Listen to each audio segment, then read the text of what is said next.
This is Rugby Unity. I am David Pembroke and no Eddie Jones today, but we do have Ewen McKenzie.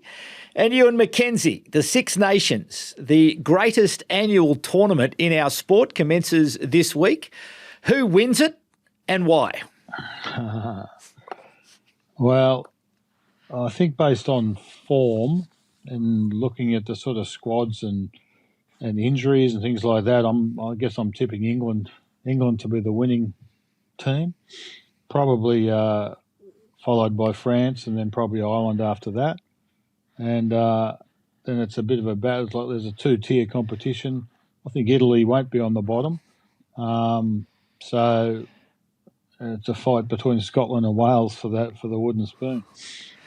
All right, we'll come to that in a moment, and I'm with you on England. I just think that in November they were very impressive. They just looked like they wanted to play rugby. They looked cohesive. I think the development that they'd had leading in where they had the tour to Argentina with the younger players who had the opportunity to play together.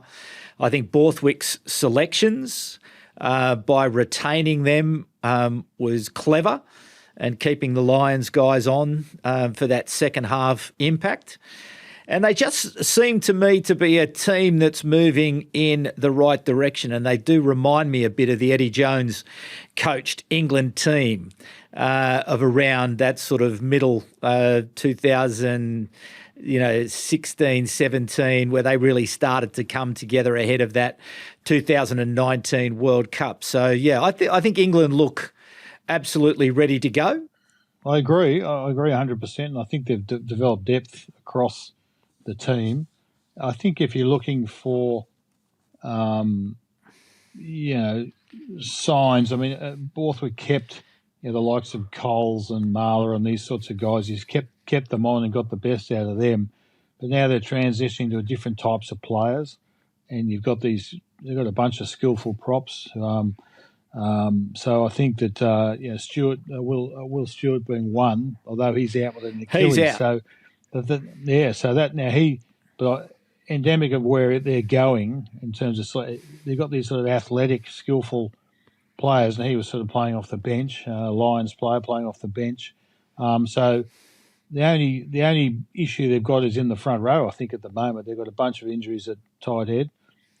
He's one that's out for the season. Asher Apuka's another one, big young tight head prop. He's out. Finn Baxter's got some injuries, calf injury issues, so that might affect it. So that could be the thing that slows them down a little bit, because they've got a really good.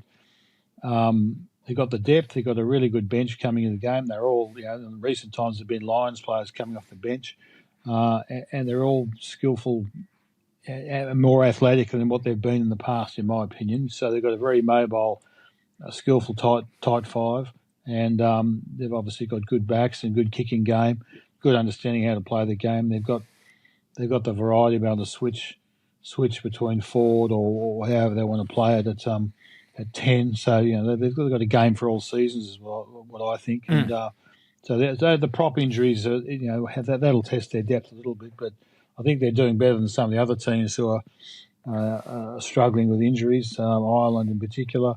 And then you've got France who didn't pick a bunch of players, like they didn't pick Fickou, who was captain recently. Penaud on the wing has been a good player for them. They didn't even pick him. So France is always a little bit different. Look, we'll come to those. Each squad's got that, Yeah, indeed. We'll come to each of the squads in a moment, but just to finish up there on England, expectations are high, and rightfully so. I think they've earned the high expectations. How big a issue is that? Because I do know during my time working with Eddie Jones at England, when you start to win, everyone starts to get involved, everyone gets excited, and everyone expects you to win. Every time you run onto the field, they're now 11 wins in a row. How do you coach teams with high expectations? There's two types of expectations. Obviously, the media and the fan base and whatever, so that they've got to live with that. But in the squad, expectations is also confidence. So I think that can be a really positive thing, that they've got a confidence in what their coaches are doing, confidence in the selections. All of that equates to momentum. And so you get momentum's a good thing in a team thing, because it means that a lot of things that happen. So it's the things that slow you down, the injuries we just talked about. Then you got to start looking at the draw specifically, and I was just looking at before England-Wales first game. That's a good start for them. Then they've got Scotland away, always problematic. Scotland at Murrayfield for England. They've got Ireland at home, which is probably where you want to play them from England perspective. And then you've got Italy away. They'll be awkward. And then you've got France away in the last game. So it's not an easy draw in that sense for them. So that's important. You've got to think about the momentum of the other teams and where they're at. So, the Scotland game away, it's not a gimme, and the France away is not a gimme either. There's a bit to do for them as a squad, but they've developed depth and they've got this confidence factor. So, whether they can get through and turn that winning streak and keep that winning streak going will be the real question. The tournament's one that, if you lose a game in the tournament, it changes the dynamics really quickly. So, they've got to get off to a good start against Wales. And, but I think that they're favoured, Yeah, well, they're not the favourites with the bookmakers, the French are, but just back to England, just in terms of getting a team absolutely running, to its optimum. There are so many things that go into getting it right, off the field, on the field.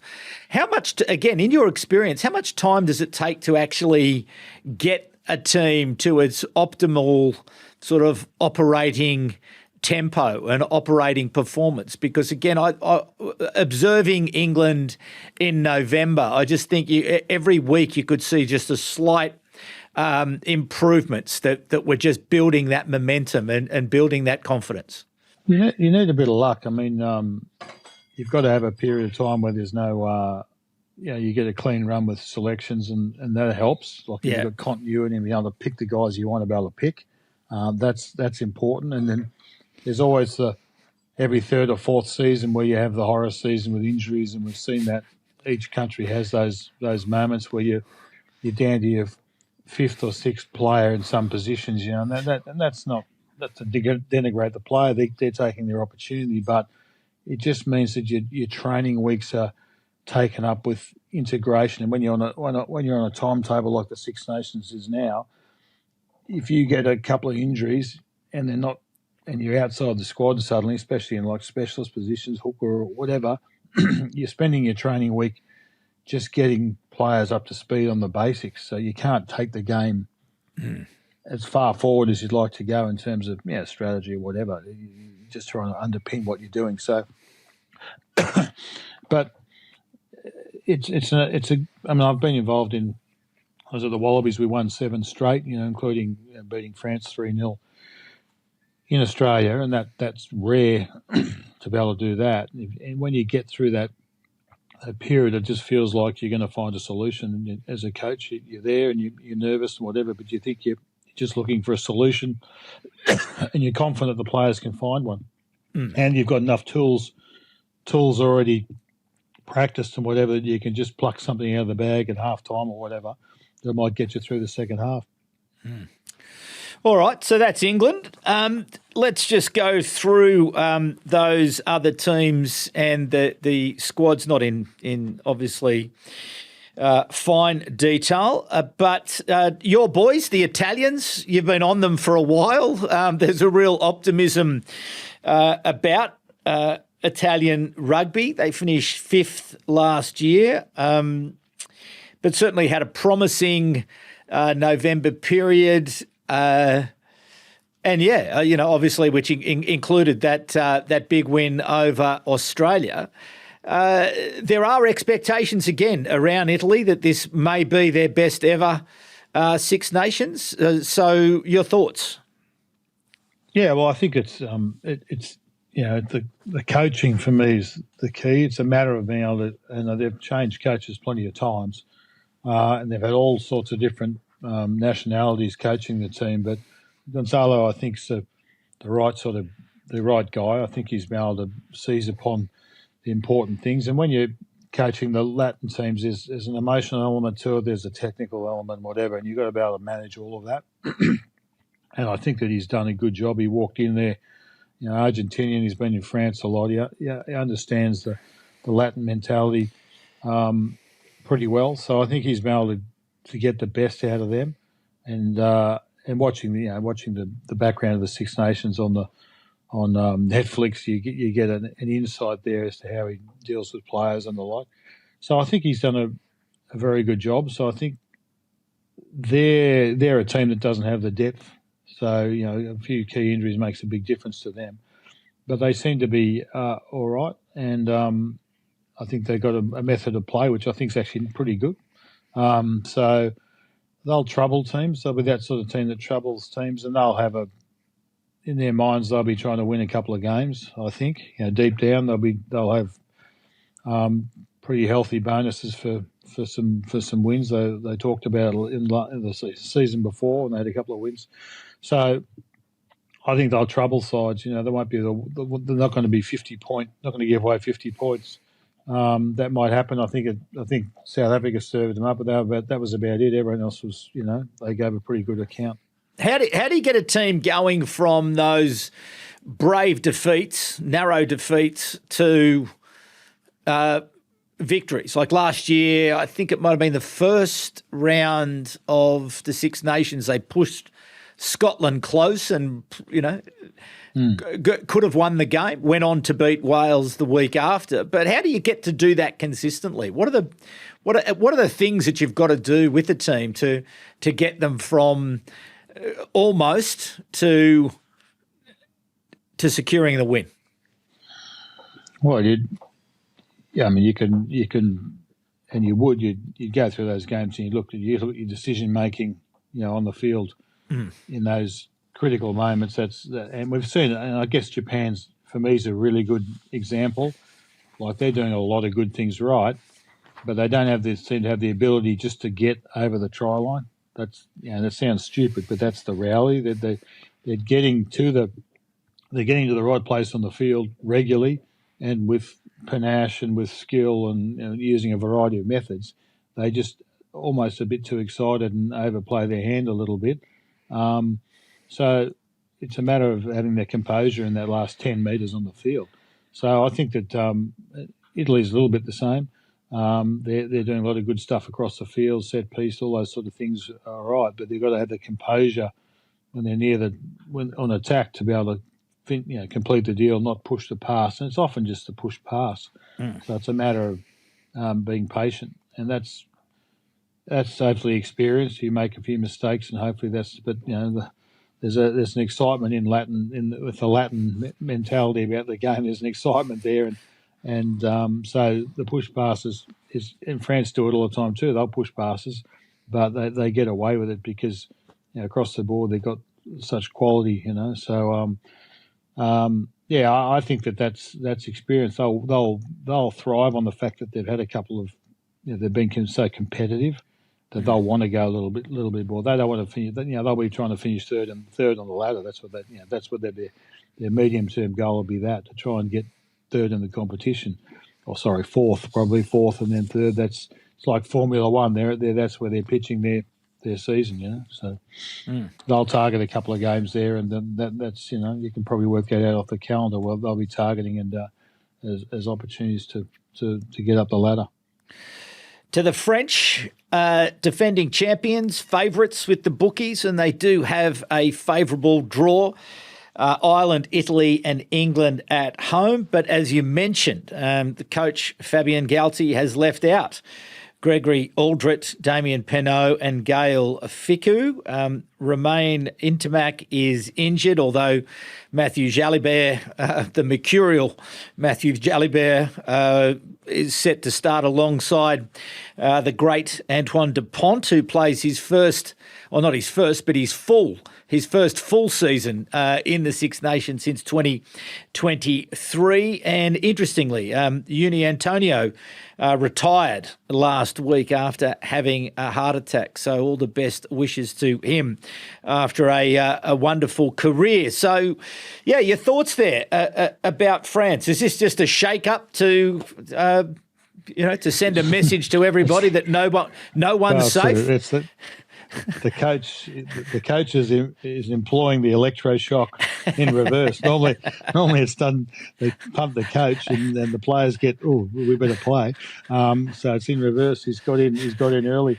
I mean, Fickou's been around for a long time, but he made him captain last year. So I'm not quite sure, but if you're going to look at your depth in that position, for instance, now would be the time. So maybe that's what's going on. Penaud is a strange one for me because he's been a good scorer of tries for them, and he's a big winger and he pops up. But that's how the French do it. That they'll probably pop back into the squad maybe later in the tournament, perhaps. But the loss of the prop, that's having a heart attack at 32. That's not ideal. I don't. I feel for him. But he's been a rock for them too. So that's a loss. And then, but Dupont coming back in he's a great player. Everyone says he's the greatest player. I mean, you look around and people talk about him. He talks about him as one of the greats. So.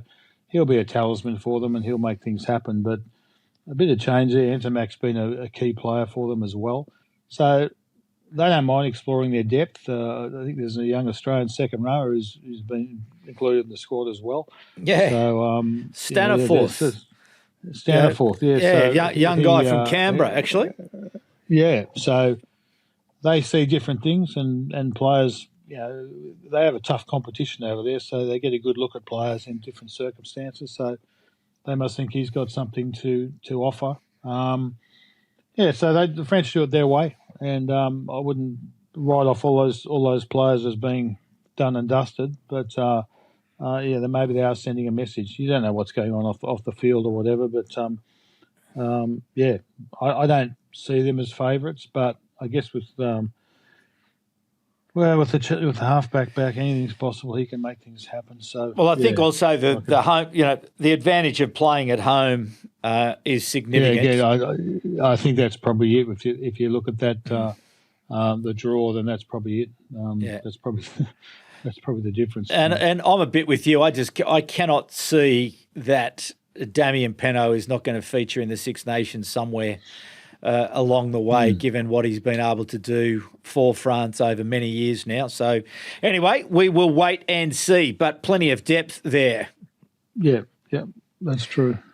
Okay, so Ireland, some concerns again, injury-wise. You've got Andrew Porter missing up front and his backups, Paddy McCarthy and Jack Boyle, unavailable. Number 10, still no one's locked that down. You've got Prendergast, you've got Crowley, you have Byrne.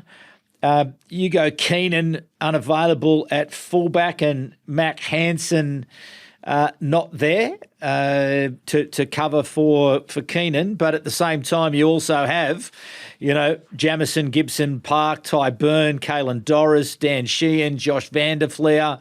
They still have a number of, world-class players in that Irish team. So your thoughts? Yeah, I think Ireland's been developing its depth, so I think that they'll cover Porter. Hansen's a bit of a blow. I think he's been a real talisman for them. And then, he played at fullback in November and was outstanding. Against Australia was outstanding. So they've got a couple of problems. I saw a cartoon yesterday of the coach sitting there, and it's like sitting in a mate. There's just fires everywhere with the names of all these players that aren't playing, and I'm thinking when they start drawing cartoons about the situation, it's a little bit grim, and he's going, "Well, we'll be right." So I think that he's the right coach for that scenario. I think he's a real calm. He's the right sort of guy, and I think he'll know his depth. He'll know who he's going to go to. But it gets these big games are. It's not about the the guys that run out. It's the guys that finish the game in the end. It's the quality of guys you've got coming in. So obviously when you're losing the Porters and Hansons, you've probably got a really good guy stepping in. But then the question is, what's after that? Now they've got serious depth at 10 and some of the other positions, but do they have it at prop? I don't know. So that remains to be seen. We're probably going to find out. So and it's all right for a week, but if you've got to do it for the whole tournament, that's a bit different. So, yeah. But that's how we all got our opportunities as players through someone else's misfortune. That's generally what happens. Someone falls off their perch and plays like a dog, or gets injured, so you get an opportunity. So that's what happens, Yeah. So the guys who are going to get a go, they'll make the most of it, and they've got a great system there, so they're going to. They'll know who their next guys are, and those guys will know what they need to do, and they'll be thinking, here's my chance, because it's probably been a bit of a closed shop for a few years now, the Ireland team. They've had pretty much a core group of players, so here's a chance for some guys to break through. So, but that doesn't necessarily that might make you competitive, but whether you're going to win enough games to be the champions, I don't know. So I'm probably seeing them, running third.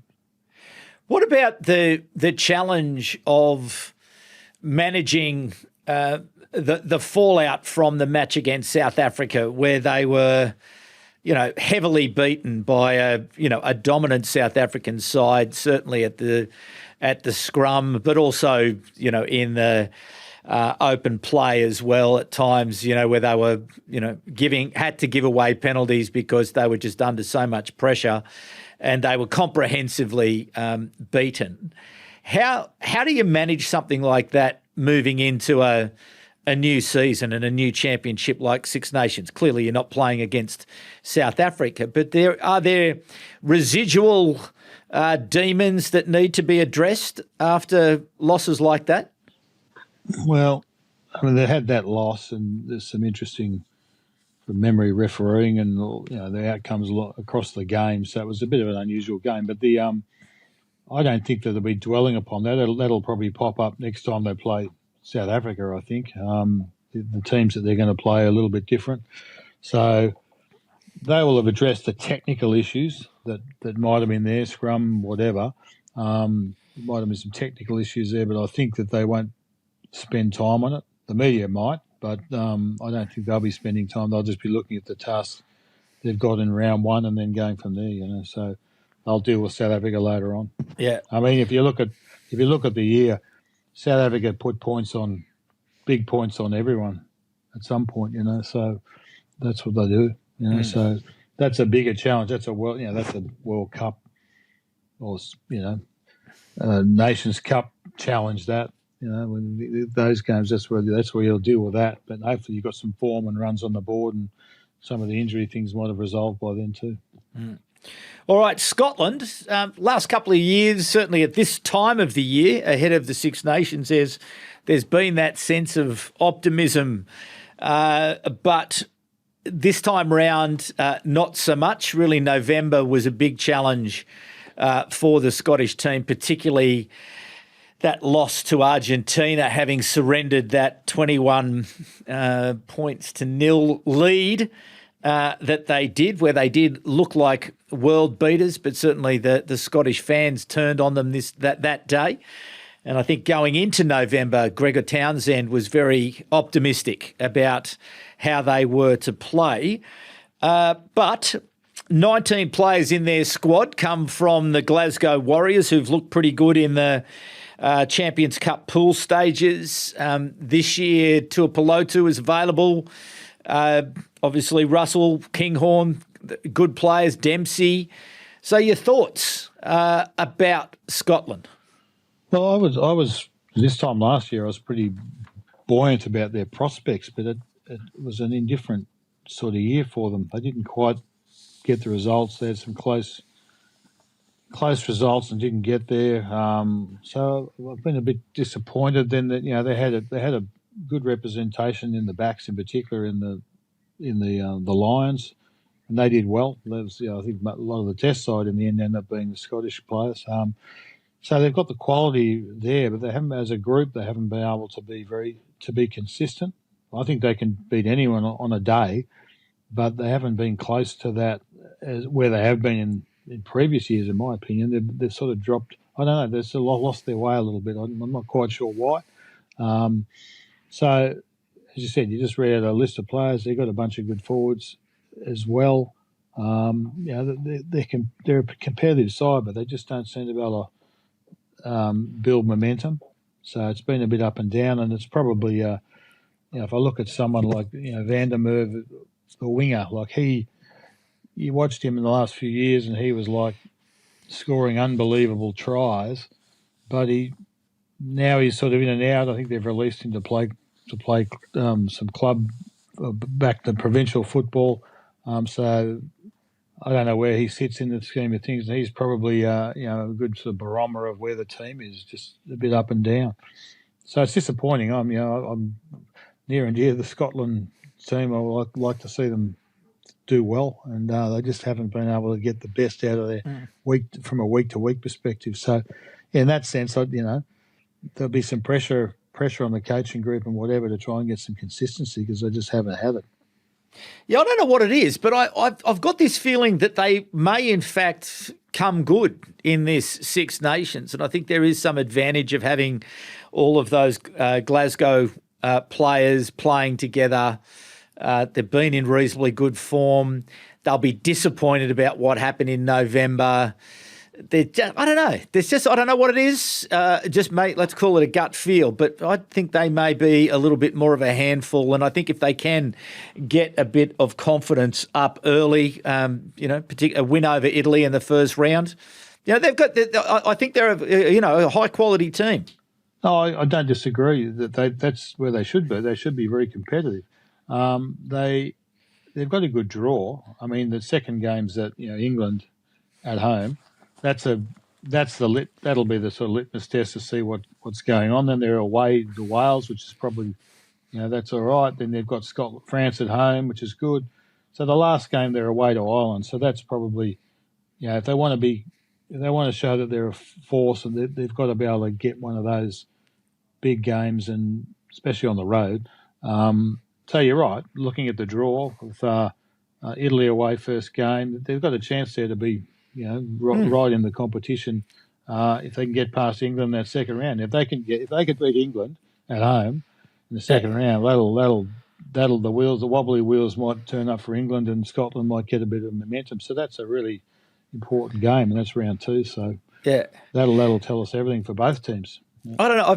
I've just seen it so many times over the years where players get the shits with themselves almost, that they've done all the work and they're ready, and they just can't quite get that performance. But then bit of confidence, bit of belief, get themselves moving in the right direction, 1 or 2 good wins, and then, up and running. So anyway, that's just a sense that I have maybe about the Scottish team. And I do hope that they perform, because it would be wonderful to see another strong European team, particularly as we head towards the Nations Championship this year, which is going to be so exciting. You're right about having the two feeder teams should work for them, and that's how the Wallabies used to be in Queensland, New South Wales feeding the team. So you do get the benefit of that, and as you said, with Glasgow doing all right, there's some upside there with having that momentum. But it's just a question of how aligned the coaching is between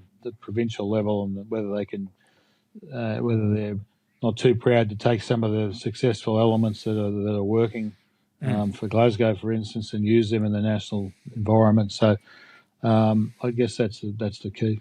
But look, they're up and down. They've been a mixed bag, and I'd like to see them be a really consistent side. That'd be great. Yeah. So, finally to Wales. It's terrible what's happening in there in Wales at the moment, and to be having the turmoil that they are having around the Ospreys and the decision to go from 4 now to 3. That all of that challenge that goes with it, and then new coach Steve Handy. They've lost 21 of their last 23 Test matches.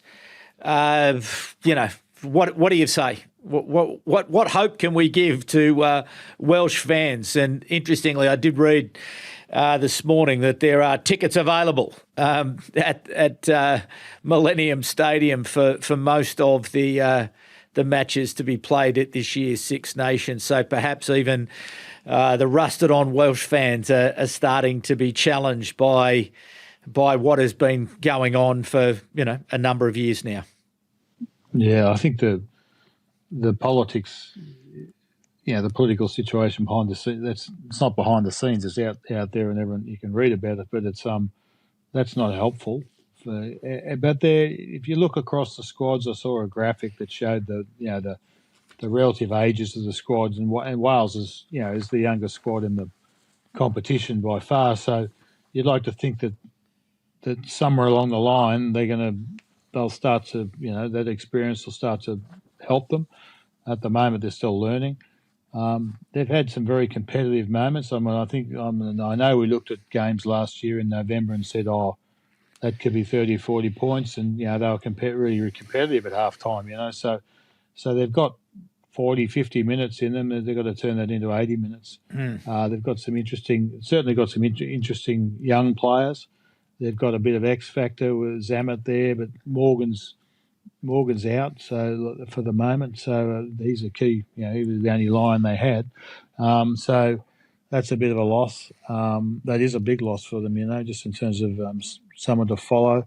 But these things usually you got to bottom out, which I think they possibly have. So then it's just a rebuilding exercise. They'll have the advantage. Hopefully, they're climbing the mountain as other teams are coming down the mountain. That's whether that's before the World Cup or not, but they're on their way up the mountain, albeit from a fair way down. But some of the names that we're looking at in their squad might end up being big name players, but we haven't seen enough of it yet. But they can make a statement. They can surprise, but I don't think they've got I don't think they'll be able to do it week in, week out. That's the problem.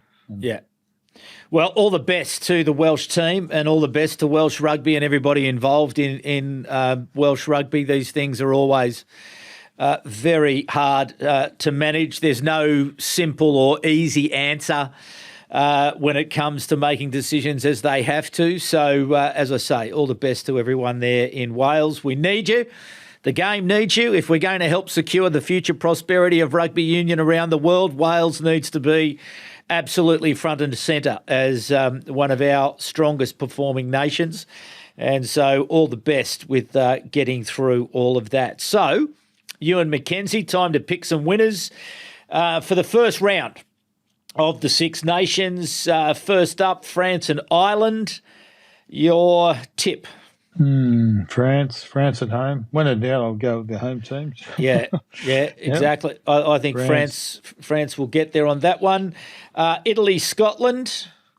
That's an interesting one. I'll go a draw. There you go.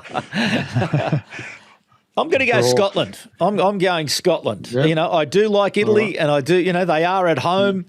But just going on my hunch around Scotland, and don't let me down, by the way, guys.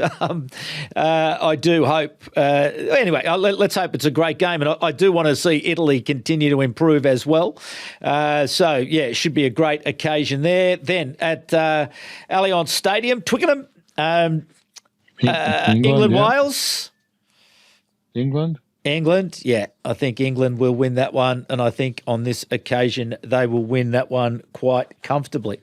Now, before we go on to other matters, because there are plenty of things to talk about, and in a podcast where we are looking to help secure the future prosperity of rugby union around the world, and please, on indulgence, if people would, I just want to go through where the Six Nations can be watched around the world. And this is courtesy of Planet Rugby. So thank you, Planet Rugby, for putting this list together. And it's a bit of a longish list, but just when we get to the end of it, we'll have a bit of a conversation just about the spread of the game and the potential to drive further interest. So anyway, in England and the UK, ITV and the BBC will have the coverage. In France, it's France Televisions and TF1. Additionally, there'll be a handful of matches shown on Premier Sports in the UK. Virgin Media and RT Sport will broadcast in Ireland, while S4C have also picked up selected matches during the Six Nations over in Italy. All the matches will be on Sky Italia. Now, in the rest of Europe, A1 in Bulgaria, Digi in Romania, Nova in the Czech Republic and Slovakia, Sport TV in Portugal, Telenet in Belgium, Ziggo Sport in the Netherlands and Go in Malta will be broadcasting the matches, as will Viaplay in Denmark, Norway, Sweden, Finland and Iceland. TV3 provides the opportunity for fans in Estonia, Latvia and Lithuania. The Georgian Rugby has the rights in their home country, while fans in Spain can watch the matches on Telefonica. Lastly, More Than Sports TV will broadcast the action in Germany, Austria, Switzerland, Liechtenstein and Luxembourg. Fans in the United States will be able to catch all the action on the NBC-owned Peacock, while the matches will be streamed on DAZN in Canada. ESPN Sur will be broadcasting Six Nations across the majority of South American countries, including but not limited to Argentina, Brazil, Chile and Uruguay. Meanwhile, Wow Wow have the rights to broadcast the games in Japan, with Premier Sports covering a large chunk of the other Asian countries. SuperSport will show all of the matches in South Africa and much of the African continent, including its neighbours Zimbabwe, Namibia, Mozambique, Swaziland, Lesotho, as well as Kenya, Nigeria and several other locations. In the Middle East and North Africa, the action will be televised predominantly on TOD TV, whose territories include the United Arab Emirates, Sudan, Saudi Arabia, Qatar, Egypt and Bahrain. Fans in Israel can catch the action on Sport 5. In Australia, Six Nations is on Stan, while the Six Nations Championship will be broadcast on Sky Sport in New Zealand. Now, that is a fairly comprehensive list of broadcasters. Now, for me, what I would like to know is at the end of this weekend, on each of those matches, across all of those networks, how many people around the world watch the Six Nations. Now, we haven't seen these rounded up numbers, I don't think, previously. And I think as we are going to try, we're thinking about how do we help secure the future prosperity of rugby union around the world. We need to have these rounded up numbers to give people an understanding, and broadcasters and advertisers and everybody else, just in fact how big the sport is and how much interest there is, because the broadcasters are not carrying those matches if they think no one's going to be watching it. So they've paid rights fees to be able to send them out to their marketplace. But Ewen McKenzie, it is an impressive list of partners for the Six Nations. Well, I'm a bit shocked. I didn't realise there was that many.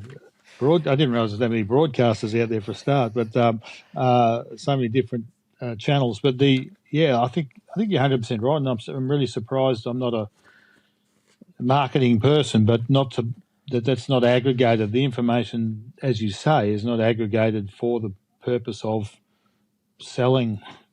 I would have thought England or someone like that would have been looking to get all of that data so that they know who they're selling to and what they're going to advertise during the game, for instance. So that's going to help teams like Wales and whatever else if they can tap into that, having the full knowledge of what the viewing audience is. So I would have thought that would be an urgent exercise in trying to aggregate all that information ASAP, so that we can then talk about it in its true context about what the reach is, what the true reach is.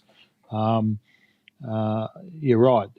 These rights are all paid for, so they're all anticipating an audience, whether it's an expat audience or whatever, doesn't matter.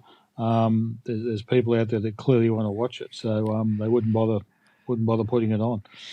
Now, there's work to be done. There's work to be done. Well, I haven't seen it, so I'm anticipating that it's not a work, because I'm always looking for things like this. For example, the Super Bowl, I think it's 127 million is the record at the moment, and that comes up, I think it's early. It might be Monday of next week, is it? Or I think it's early next week, the Super Bowl. I think they average this year in the NFL, which is this gigantic North American sport, but something like 18 million was the average for each game. So I just think that the numbers for these Six Nations games and for the Nations Championship games later, and obviously into the World Cup, I think if we can put together these numbers that just show how big rugby is, so if you are then sponsoring at Allianz Stadium and you're a global brand, well, you're getting bang for your buck. You're getting not just, the impressive audiences on ITV and the BBC. You are getting the world. You are getting everybody. I can't believe that, like Guinness, for instance, who are the naming rights, that they wouldn't know that they wouldn't have aggregated that. I can't. There may be someone out there in the audience who might know more than we do, can point us in the right direction or whatever, to see if there's some marketing pitch or something like that went to the Six Nations to say this is what the reach is. So Guinness, this is what it's going to cost you to reach X amount of people. So I just can't believe it, but then I wouldn't be surprised that it's not fully aggregated. I mean, there might be domestic numbers, but fully aggregated in terms of that reach. You would think that someone like Guinness would want to know that before they signed on. And also aggregated if you're selling to Guinness, and audited as well. Yes, of course. But again, It's funny. When way back at the beginning of Super Rugby, I was involved, obviously, with you at the Brumbies, and we were trying to tell this story about we were going to be the leading provincial rugby union team in the world, and one of the big pictures was that we were going to be broadcast all around the world, and there came these numbers, or not these numbers, there was a sort of finger stuck in the air that there was something like, 500 million people potentially could be seeing these games. And so we used that number. Now, I don't know if it was ever true, but it helped us to tell a bigger story. And we were able to interest global sponsors because we were participating in a competition where there were eyeballs all around the world. And it does help. So anyway, I think it works. I think it works for the Six Nations because of there is a strong expat viewership, a strong expat number of people living around the world. Everywhere you go, there's always some sort of expat community. So they're the rusted on ones they're going to be watching. But it's a question of whether they've had any influence on terms of the locals to get them interested. So that's where you're right. You need to audit the numbers, but clearly the television broadcast or the broadcasters think that there's enough to bother even taking up the rights. So you've got to think that there's something going on. Yeah. And there would also be many, many people watching through their VPNs, and there'd be a fair bit of pirating going on as well, I imagine, as well. So anyway, I do think that it's a job for somebody somewhere to give us some sort of aggregated audience, because, again, it does help to shape the story of rugby and, the growth of the game and the spread of the game and the impact of the game. So anyway, so much to look forward to. I love the Six Nations, and during my time working with Eddie Jones in his time at England, it was just such an exciting time to be participating. Every week there was another storyline. Every week there was something else to work with. There was such great interest. I just do think it's our best, our biggest, our most compelling annual tournament, and certainly looking forward to watching it all this year. So lots to look forward to. We've got the one less bye too, so that'll make it a bit more intense. That's going to make the whole thing a bit more intense, and injuries and things like that might play a bigger role later in the tournament. So that's going to be good to see what influence that has on the outcome. if any. And we also, this weekend, have on the 7th of February, the opening round of Rugby Europe, the Rugby Europe Championship, which is the second tier, which is the 55th edition of the tournament. And in the opening round, the Netherlands take on Spain, Belgium play Portugal, Switzerland play Georgia, and Germany play Romania. So we will bring you those results next week. We're not talking rugby, we're building it. Rugby Unity. Now, during the week, Ewen McKenzie, big news at World Rugby with the appointment of Mark Robinson, the former New Zealand Rugby Union Chief Executive, to the new position of Chief of Rugby. He will join the International Federation in May, marking a major step forward towards delivering the organisation's new 5-year strategy. So maybe I hope we don't have to wait till May to see that strategy. But anyway, that strategy does place a priority of growing rugby's global appeal at the centre of the sport's future success. Now, what his job says, and I'm just looking at the release here, it says he'll lead a new rugby division, which I think is an absolutely positive step forward, responsible for driving and overseeing excellence on the field, reinforcing World Rugby's commitment to increasing rugby's reach. So he might want to know these TV numbers, and its reach, value and global impact of the sport, which maximises the iconic Rugby World Cup. So there's a few more details to come, which I'll raise with you as well. But your first thoughts on this appointment of first of all, the establishment of a new division of rugby and the appointment of Mark Robinson to lead it. Well, I wondered where he was going when he left New Zealand, so that it all makes sense now. But I also look at it and go, well, what was happening prior to this appointment? I think it's a good idea. I'm just thinking, how was this dealt with prior? So now at least they've given it a focal point within the organisation. And I was looking at the press release myself, and it says that he's currently already working on a sport-wide review of the game philosophy and match official alignment, which is going to report back to the 2026 Shape of the Game conference in late February. So we're going to get some feedback from him very soon anyway.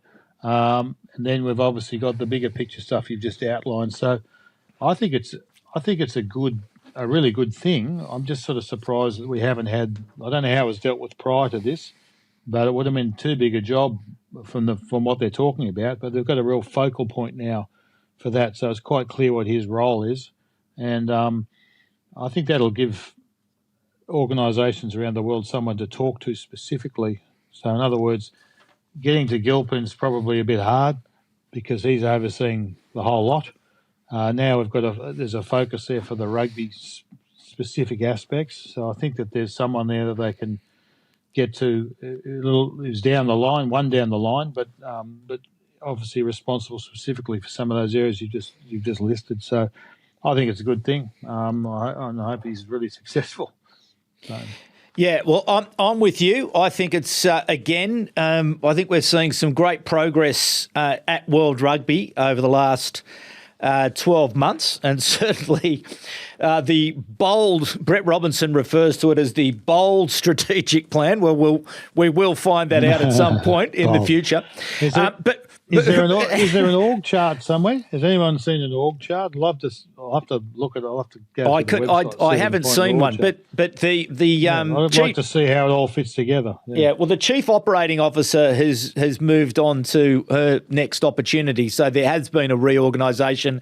They've thought about it, and clearly this, rugby which is I think a good thing. And look, Mark Robinson, when he left New Zealand Rugby, and certainly if you look online, he still cops a bit of heat from New Zealand Rugby fans. But look, I don't think you can do a job like being the CEO of New Zealand Rugby and not cop heat. And you've got to remember that he was the guy who had to manage the game through COVID.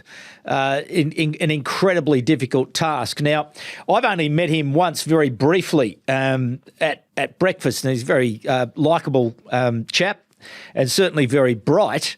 I think he was a Blue at Cambridge University, and he was a very good rugby player himself. So he's clearly a very bright guy. But I think with the experience and the knowledge that he would have secured in his role as chief executive of New Zealand Rugby, it can't be lost to the game.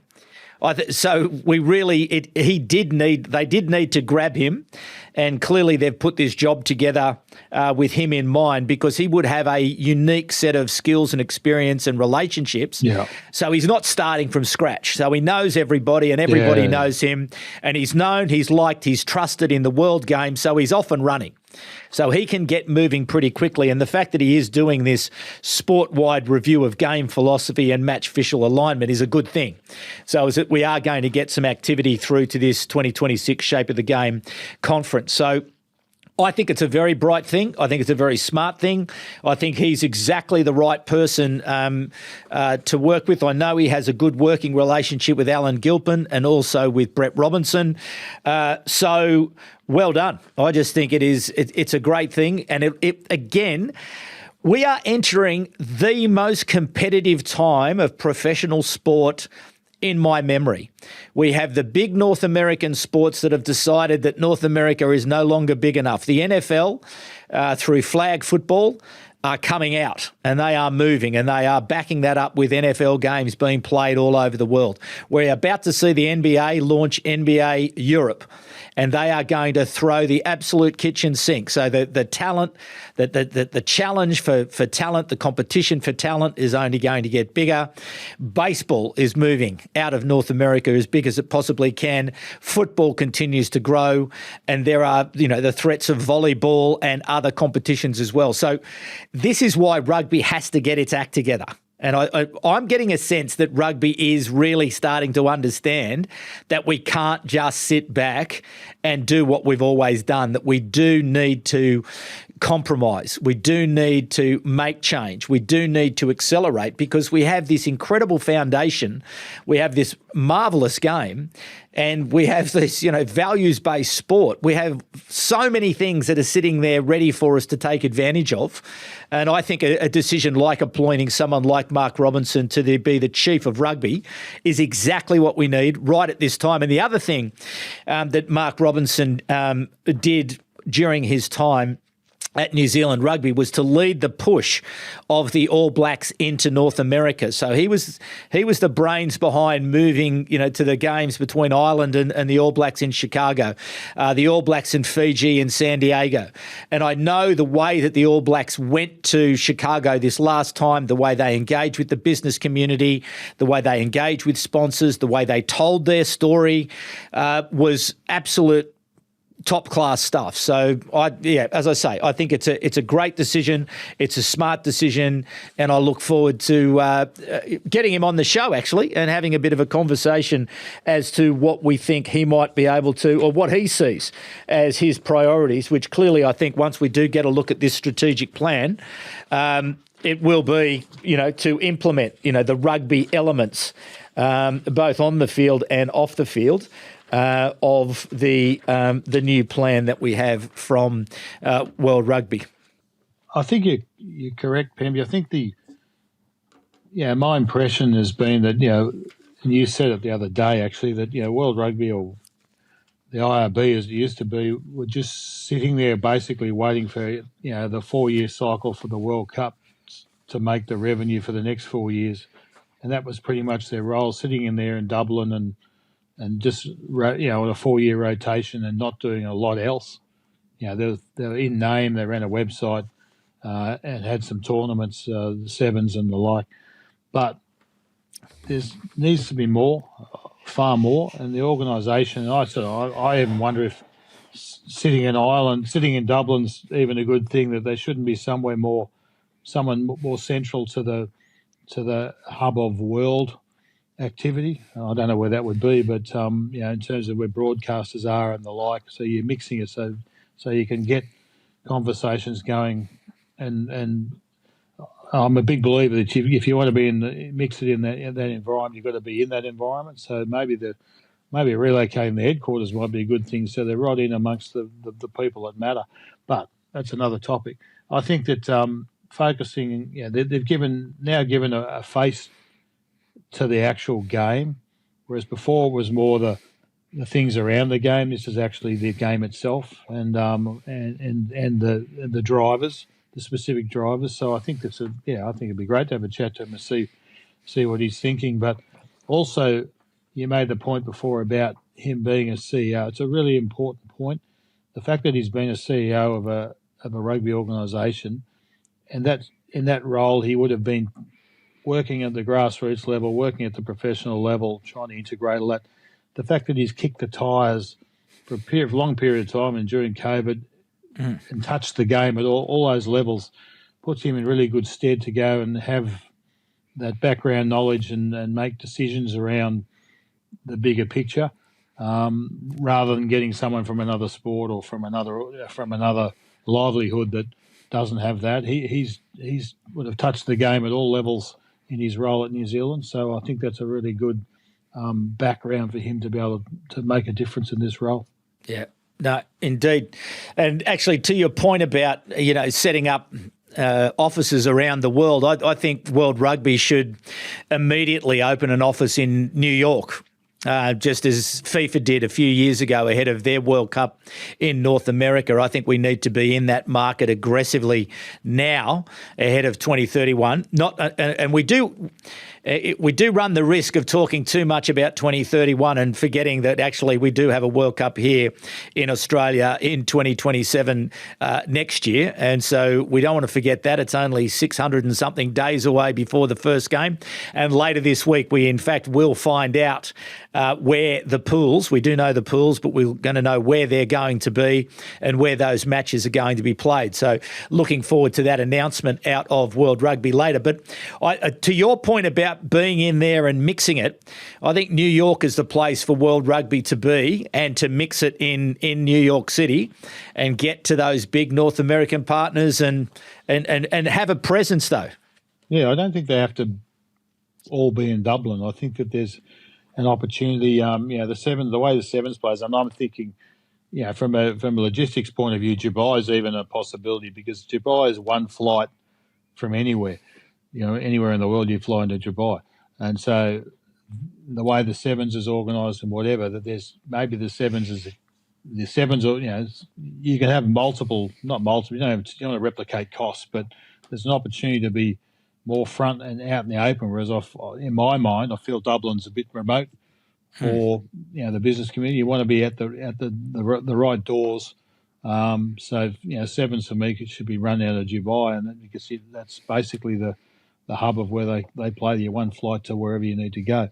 You're right about the World Cup. I remember the World Cup in 2003 in Australia.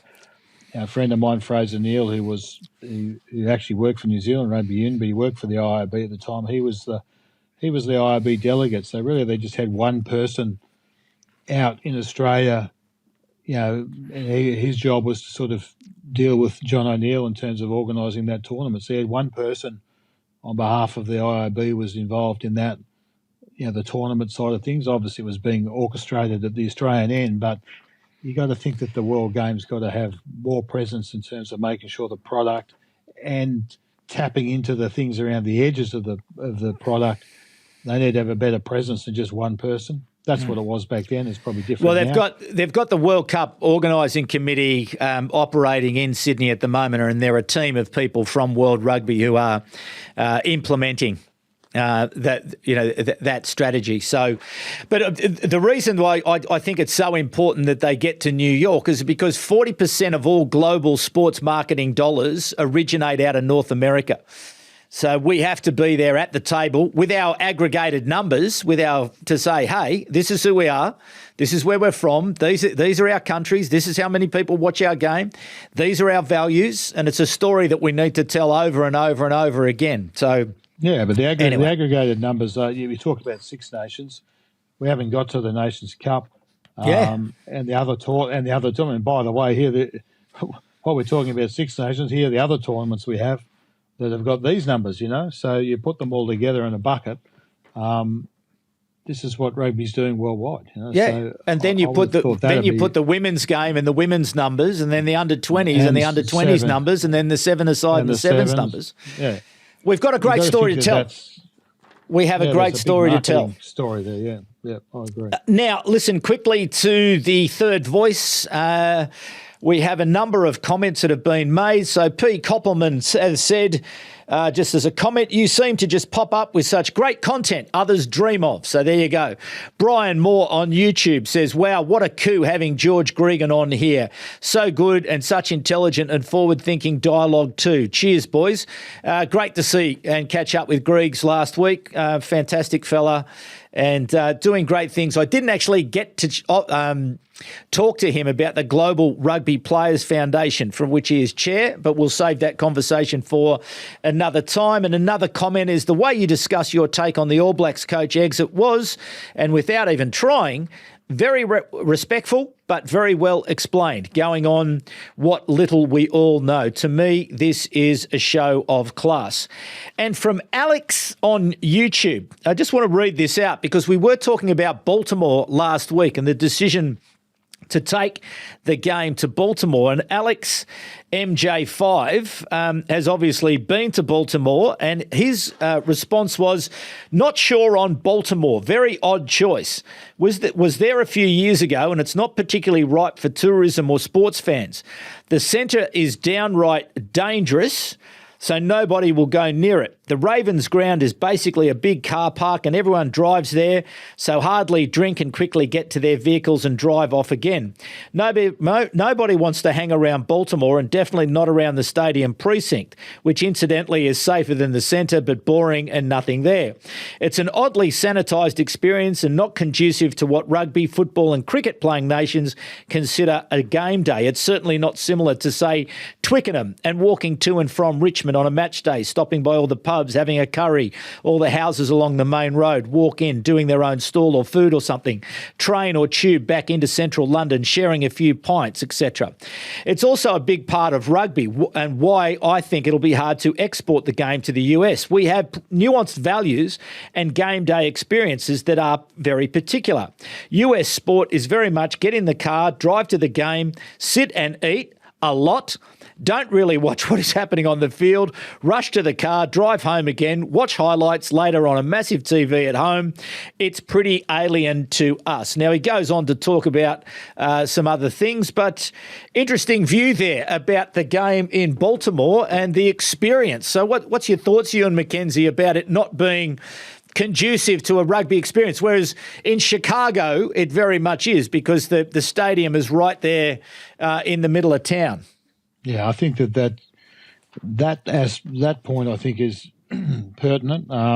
Baltimore didn't get my juices going when I heard that. I was thinking, and they do have a tailgate. There is a tailgate mentality, at some venues where they go there and they'll have barbecues or the equivalent, in the car parks and whatever. So it depends, I think, on the venue.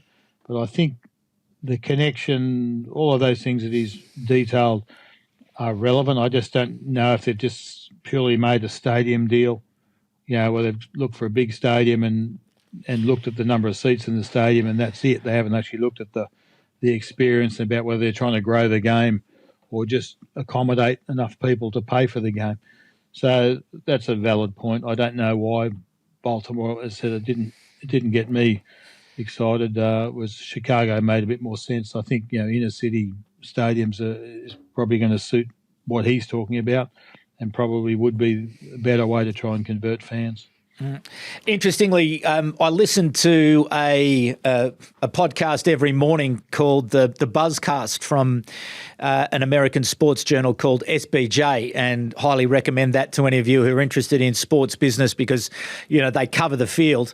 But they were very positive about the game and talking about the South African sponsors, Nike and Coca-Cola, who'll be, throwing the kitchen sink at it. And they're confidently predicting that it'll be an absolute sellout. So certainly the team at SBJ are very confident that it is the right move to play the game in Baltimore. Yeah, I don't think it's a problem. I think if you look at what he's trying to say there, that I think they'll sell it out. It's a question of whether you get the value add, the win around the edges in terms of it being the total, what he knows to be the total experience at Twickenham or whatever. And I think that's what he's trying to say around the edges of it. You're going to sell it as a one-off, but we're really trying to sell people to come back the following week. If you had the game the following week, would they come back, et cetera, et cetera. You're trying to convert people from one-off, concert type audience into sort of people that turn up every week, which is a club mentality and turn up. So I think that's what he's trying to say. That you're going to get around the edges experience. You're going to get the experience on the field, and that'll be a nice one-off. But is that going to convert them for the next week? If they had to do the same thing the following week, would they turn up? I don't know. Yeah. Now, we do have more questions, as we always do, and please keep them coming. It really adds to the program. Brian, Kiwi in Mooloolaba, Greg Lee, Steve Weeks, and another question from Greg Lee. We'll come to those next week, but I just finish off with a question from Northern Ireland, from D. Witten, who says, I think the North American market, maybe bar Canada, is a flooded market where rugby would be a small fish. The push of North American rugby is too much.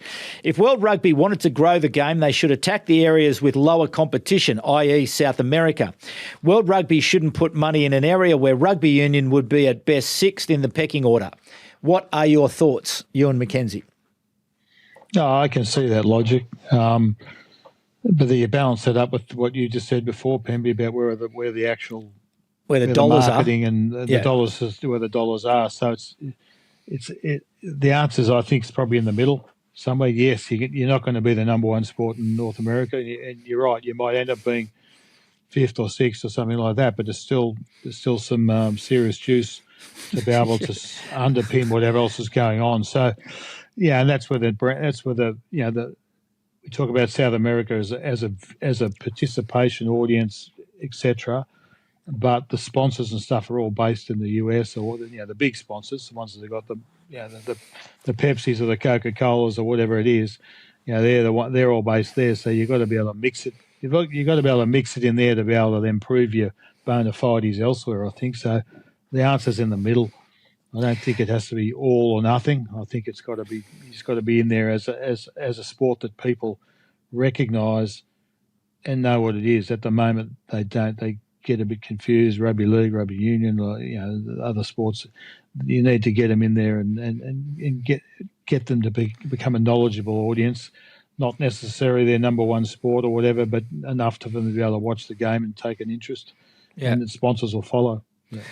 But I do think that World Rugby are doing work in South America, led by Argentina, and I think that we're seeing improvements and growth over there, and I think they're going to continue to invest. And I think I did say the other day that the board are going to meet in South America, which again, another positive step. So it's not either or. I think we can do both, and I just don't think that we can afford as a sport, if we are going to help secure the future prosperity of the game around the world, we just cannot leave North America out of it, and we have to think longer term, and I think we can see that there is a market for our sport. It's been demonstrated in the last few years, and we need to keep investing ahead of 2031 and beyond. So anyway, and a lot of work to be done there by USA Rugby and all of USA Rugby fans as to how are you going to take advantage of clearly what will be a significant uplift in 2031, so as that the base of the game is stronger and able to be grown from